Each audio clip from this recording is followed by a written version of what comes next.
एक गांव में विशाल अपने माँ बाप और छोटी बहन पिंकी के साथ रहता था।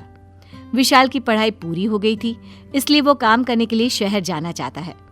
एक रात जब सब लोग खाना खा रहे होते हैं, तब वो अपने माँ बाप से कहता है, बाबूजी, मैं शहर जाकर एक रेस्टोरेंट खोलना चाहता हूँ।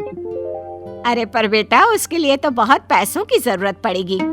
हाँ माँ, मेरा एक दोस्त है जिसने मुझसे कहा है कि वो मुझे रेस्टोरेंट खोलने के लिए पैसे दे देगा, और जैसे ही मैं कमाने लगूंगा मैं धीरे धीरे उसके पैसे उसे वापस कर दूंगा।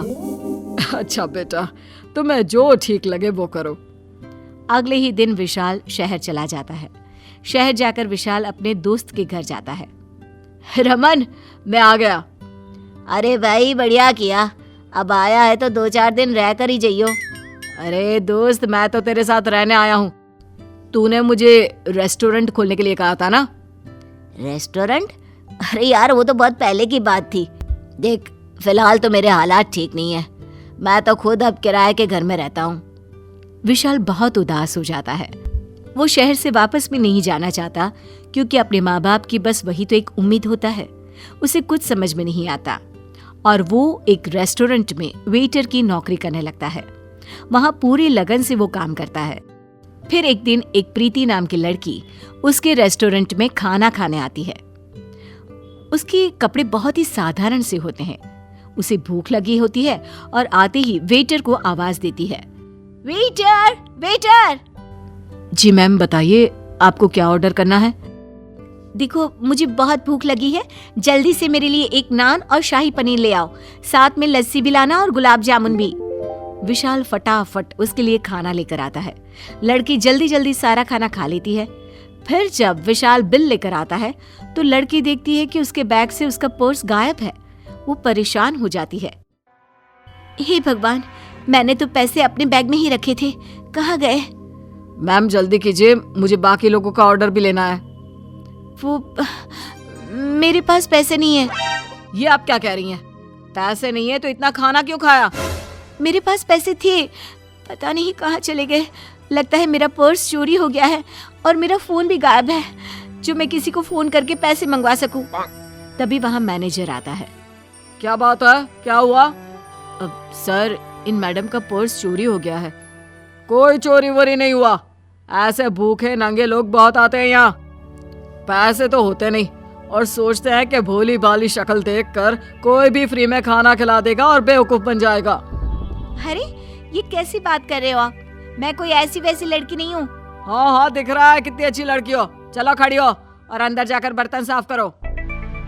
लड़की बहुत रोती है और रोते रोते अंदर बर्तन धोने चली जाती है। विशाल उसे बर्तन धोते देखता है तो ये सब देखकर उसे बिल्कुल अच्छा नहीं लगता। सुनिए मैम, आपका बिल मैं अपनी सैलरी से कटवा दूंगा। आप प्लीज ऐसा काम मत करो, मुझे अच्छा नहीं लग रहा। थैंक यू, आप बहुत अच्छे हो। मैं आपके पैसे जल्द ही लौटा दूंगी। कोई बात नहीं, उसकी कोई जरूरत नहीं है। अब बस आप घर पर जाइए। लड़की वहां से चली जाती है और अगले दिन फिर कॉफी पीने आती है और विशाल के पैसे उसे वापस कर देती है। विशाल उसे इतना अच्छा लगता है कि बस विशाल से मिलने के लिए वो लड़की रोज उस रेस्टोरेंट में चाय या कॉफी पीने आती है। धीरे धीरे दोनों में दोस्ती हो जाती है। लड़की को विशाल की ईमानदारी और सादगी इतनी अच्छी लगती है कि वो उसे पसंद करने लगती है। एक दिन फिर दोनों बाहर मिलते हैं। प्रीति, तुम कहाँ रहती हो और क्या करती हो? मैं तो यहीं पास की कॉलोनी में ही रहती हूँ। अच्छा, मैं भी यहाँ किराए पर रहता हूँ। गांव से यहाँ अपना रेस्टोरेंट खोलने आया था, पर बस अब वो सब तो सपना ही रह गया। सपना क्यों? खोल लो ना रेस्टोरेंट, कितना मजा आएगा। फिर तो मैं रोज तुम्हारे रेस्टोरेंट पे आकर खाना खाऊंगी। जरूर, कल ही खोलता हूँ मैडम के लिए रेस्टोरेंट, ठीक है? अरे, हंस क्यों रहे हो? क्योंकि तुम बात ही ऐसी कर रही हो। जितना मैं कमाता हूँ उसमें अपना खर्चा भी बड़ी मुश्किल से निकलता है और घर भी तो भेजना होता है। रेस्टोरेंट तो बस सपना ही रह जाएगा। खैर, ये सब बातें छोड़ो, चलो मैं तुम्हें यहाँ की मस्त कुल्फी खिलाता हूँ। ठीक है। फिर दोनों साथ में कुल्फी खाते हैं और पूरा दिन साथ में घूमते हैं। दोनों एक दूसरे के इतने अच्छे दोस्त बन जाते हैं कि रोज बाहर मिलने लगते हैं और धीरे धीरे दोनों एक दूसरे को पसंद करने लगते हैं। एक दिन जब दोनों मिलकर अपने अपने घर जा रहे होते हैं और प्रीति रोड क्रॉस कर रही होती है, तभी एक गाड़ी तेजी से आती है और प्रीति को बचाने के चक्कर में गाड़ी विशाल से टकरा जाती है। विशाल जोर से चिल्लाता है, प्रीति! विशाल रोड पर खून से लथपथ पड़ा होता है। प्रीति विशाल को देखकर जोर जोर से मदद के लिए चिल्लाने लगती है। वो जैसे तैसे विशाल को हॉस्पिटल पहुंचाती है। हॉस्पिटल में विशाल की ट्रीटमेंट स्टार्ट हो जाती है। 2 दिन बाद विशाल को होश आता है तो उसके सामने प्रीति खड़ी होती है। तुम ठीक तो हो ना विशाल? हाँ प्रीति। प्रीति विशाल को घर ले जाती है। विशाल प्रीति से पूछता है कि इतने महंगे हॉस्पिटल का खर्चा किसने उठाया, पर प्रीति कोई जवाब नहीं देती। वो बात को घुमा देती है। विशाल सोचता रहता है पर फिर इस बात को भूल जाता है। विशाल को डॉक्टर 1 महीने तक रेस्ट करने के लिए कहते हैं। विशाल परेशान हो जाता है क्योंकि उसे अपनी नौकरी की चिंता होती है। वो घर पर बिल्कुल रुक नहीं पाता और 2 दिन बाद ही काम पर वापस चला जाता है।